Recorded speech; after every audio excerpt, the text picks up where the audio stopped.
करूया. काल्याचं कीर्तन म्हटलं की थोडे 2-3 प्रश्न आहेत. काल्याचं कीर्तन शेवटी करावं लागतं बरं का. कोणी कीर्तनकार आणा, कोणता आणा, कोणाचं ठेवा, कीर्तन शेवटी करावं लागतं. एक काल्याचं कीर्तन पाटील दुपारी करावं लागतं बरं का भरत दादा, दुपारीच करावं लागतं. संध्याकाळी ते जरी केलं तरी ते पावत नाही. करतात आता लोक, मीच केलेत काही, पण आता लोकांच्या पुढे आपल्याला जाता येत नाही. पण संध्याकाळचं कीर्तन काल्याचं पावत नाही, ते दुपारीच असलं पाहिजे. काल्याचं कीर्तन दुपारी करावं, काल्याचं कीर्तन शेवटी करावं. आणि आणखी ऐका, काल्याच्या कीर्तनामध्ये आज संत नाही, शूर नाही, वीर नाही, दत्त नाही, पांडुरंग नाही, कृष्णाचं चरित्र सांगावं. मग प्रश्न असा आहे की कृष्णाचं चरित्र का सांगावं, काल्याचं कीर्तन शेवटी का करावं, आणि अतिशय महत्त्वाचं काल्याचं कीर्तन दुपारी का करावं. 2-3 प्रश्न आहेत, त्याची उत्तर ऐका. काल्याचं कीर्तन शेवटी का करतात त्याचं उत्तर आहे, काला शब्दाचा अर्थ आहे परिपूर्णता, म्हणजे त्याच्यानंतर परत शेवट नाही. उदाहरणार्थ हे मंदिराचं बांधकाम केलं आपण गाववाले, मग मंदिर बांधलं तर मंदिराचा अगोदर पाया उभा केला, पायावरती भिंती उभ्या केल्या, भिंतीवरती स्लॅब पडला, स्लॅबमध्ये मूर्ती बसवली, किती सुंदर मूर्ती आहे, किती क्वालिटीचं बांधकाम आहे, किती क्वालिटीची फरशी आहे, याच्यावरून ते मंदिर पूर्ण होत नाही. मग मंदिरावरती ज्या दिवशी कलश धारण होईल त्या दिवशी बजरंग बलीचं मंदिर पूर्ण होतं. तसं कितीही रात्रीची कीर्तनं झाली तरी जोपर्यंत काल्याचं कीर्तन होत नाही तोपर्यंत आणवीच्या सप्त्याचं बांधकाम पूर्ण होत नाही. म्हणजे काल्याचं कीर्तन कळसानं पूर्ण होतं, मंदिराचं बांधकाम कळसानं पूर्ण होतं, आणि काल्याचं कीर्तन झालं की सप्ताहाचं बांधकाम पूर्ण होतं. पूर्वीच्या काळात जिल्हा परिषदच्या शाळा असायच्या, आताही आहेत, आपल्या गावाला आहे शाळा इथं, मगाशी झाली भाऊ बागड्यांची, तुम्ही मला दाखव. भगवान बाबा इथं आश्रम शाळाचे आपल्याकडं. शाळेमध्ये पोरं जातात, तुम्ही जातात ना, काही मुली जात असतील, काही जाऊन आले असतील, काही नांदायला गेले असतील, काही इथं नांदायला आले असतील, पण सगळेजण शाळेत जातो आपण. पूर्वीची शाळा आठवा, लय चांगली शाळा असायची. 25 मुले या बाजूने बसलेली असायच्या, 25 मुलं या बाजूने बसलेली असायचे. गुरुजी वर्गामध्ये यायचे, काळी टोपी घालायचे, काळा कोट घालायचे, दिसायलाही काळे डग असायचे. गुरुजी कसे होते, दिसायला काळे होते पण आतून गोरे होते. मुलगा शिकला पाहिजे, पोराला गणित आलं पाहिजे, त्याचं चांगलं झालं पाहिजे. पूर्वीच्या काळातले गुरुजी मनातून शिकवायचे. आता शिकवत नाही असं म्हणणं नाही बरं का माझं, आता पण शिकवतात, पण आता शिक्षणाची फॅसिलिटी बदलली.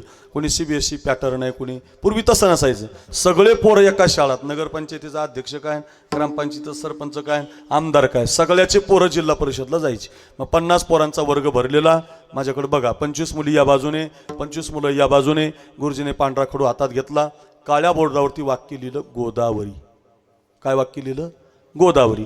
आणि वर्गातल्या 50 पोरांना विचारलं, पोरांनो आपला आजचा विषय गोदावरी, सांगा बरं गोदावरी गंगेचा उगम कुठून झाला. पोरं वर्गामध्ये 50 होते, विकास महाराज, पवन महाराज, पण त्याच्यातल्या एकाही पोराला त्याचं उत्तर देता येईना. पण मागच्या बेंचवर आपल्या आणवीचा एक बाळू नावाचा पोरगा बसला होता. गणितात नापास, इंग्लिशमध्ये नापास, विज्ञान त्याला येत नव्हतं, लिहिता त्याला येत नव्हतं, शुद्ध लेखन जमत नव्हतं. पण गावात सप्ताह सुरू झालं की ते पखवाजाच्या जवळ बसायचं, कणिक आणून द्यायचं, वारकऱ्याच्या चाली ऐकायचं, हरिपाठामध्ये यायचं, पारायणाला बसायचं. त्यामुळे त्याला आजचं उत्तर माहिती होतं. त्यानं हात वर केला, गुरुजी मी सांगू. गुरुजीला आनंद झाला, बुवा कधीच उत्तर न देणारा बाळ्या आज कसं काय उत्तर द्यायला लागला. सांग म्हटले बाळ्या.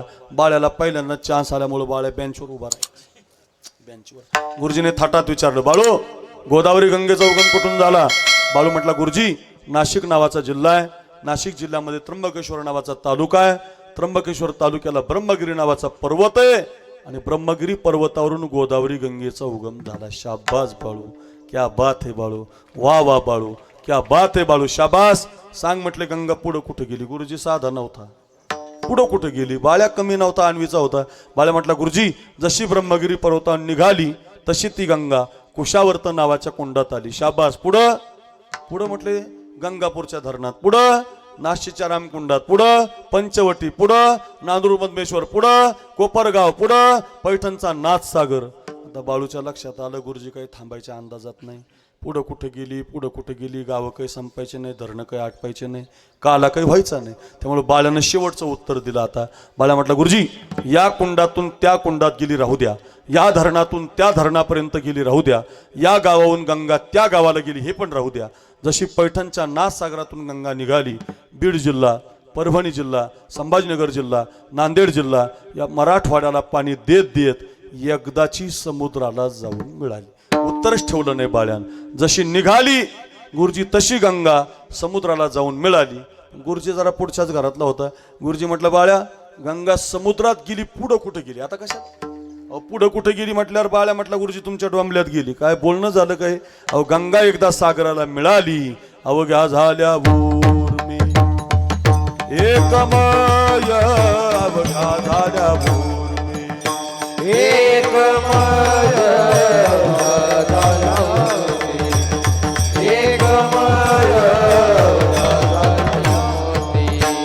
कामने गंगा सागर संगमी तुका म्हणे गंगा सागर संगमी तुका म्हणे गंगा सागर संगमी तुका म्हणे गंगा सागर संगमी हो तुका म्हणे गंगा सागर संगमी तुका म्हणे गंगा सागर संगमी तुका म्हणे गंगा सागर संगमी तुका म्हणे गंगा सागर अवघ्या झाल्या ऊर्मी एकमय अवघ्या झाल्या ऊर्मी एकमय अवघ्या झाल्या ऊर्मी एकमय अवघ्या झाल्या ऊर्मी एकमय माझी मज झाली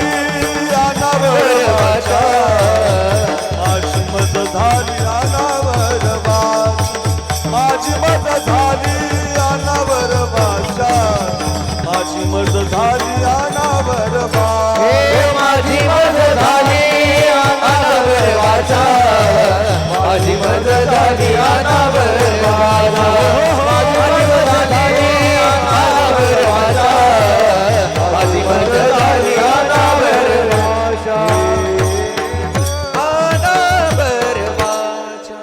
प्रसिद्ध तुकोबरायांचं प्रमाण तुका म्हणे गंगा सागर संगमी. ऐका ऐका गंगा एकदा सागराला मिळाली आता गंगेला जीवन पूर्ण झालं तिला प्रवाह राहिला नाही. तिला थांबणं राहिलं नाही तिचा प्रवास पूर्ण झाला. तसं काल्याचं कीर्तन झालं अन्वीचा सप्ताह पूर्ण झाला. म्हणजे काल्याचं कीर्तन शेवटी का करायचं ते परिपूर्णतेचं आहे. चला दुपारी का करायचं तर भगवान कृष्णानं यमुनेच्या काठावर वृंदावनामध्ये त्या यमुनेच्या काठाला जो काला दिला गोपाळांना पेंद्या वाकड्या बोबड्या तो दुपारी दिला संध्याकाळी नाही दिला. दुपारी दिल्यामुळं त्याची प्रतिकात्मक बुद्धी आपण दुपारी काला करतो. अतिशय महत्वाचा प्रश्न आहे का आता काल्याच्या कीर्तनामध्ये कृष्णाचं चरित्र सांगतात का बरं दरवर्षी कृष्णच का सांगायचं तर त्याचं कारण चरित्र ते उच्चारावे केले देवे गोकुळी काही न ते लिळा चरित्र पवाडी राखिल्या सवंगड्या सहित गाई गाई गवळणी हेच का सांगायचं तर त्याचं कारण जसा परिपूर्णतेचा दिवस काला आहे आणि विश्वामध्ये परिपूर्णतम देव भगवान कृष्ण आहे. बाकीचे आहेत पण अंश आहेत अंशांश आहेत आवेश आहेत पूर्ण आहेत पण परिपूर्णतम साक्षात श्रीकृष्णो नान्येवही एक कार्यार्थागत्यम कोटी कार्यम चकारहा.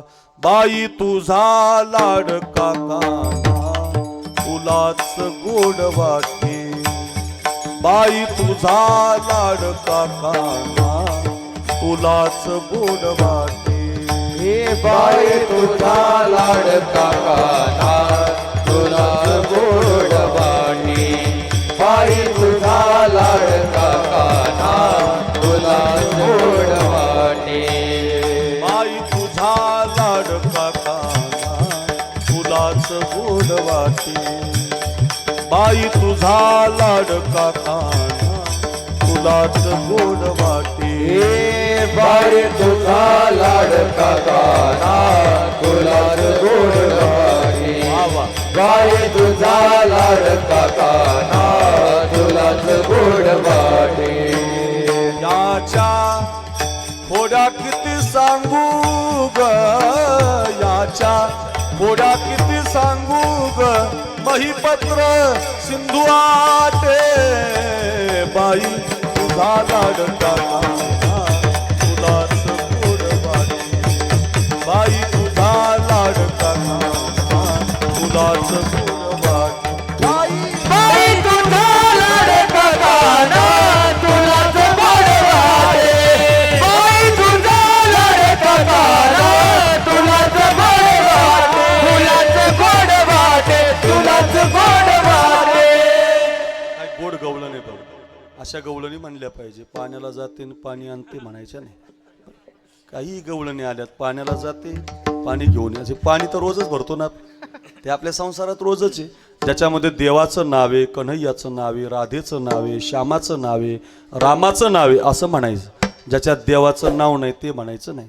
चांगले चांगले भजनी म्हणतात, राधे चल माझ्या गावाला जाऊ, सर गोकुळ फिरून येऊ असं म्हणायचं नाही. घशाचा कॅन्सर होईल बरं. काही पण म्हणू नका, काही पण म्हणू नका. आवडलं की म्हणायचं नाही बरं. काय का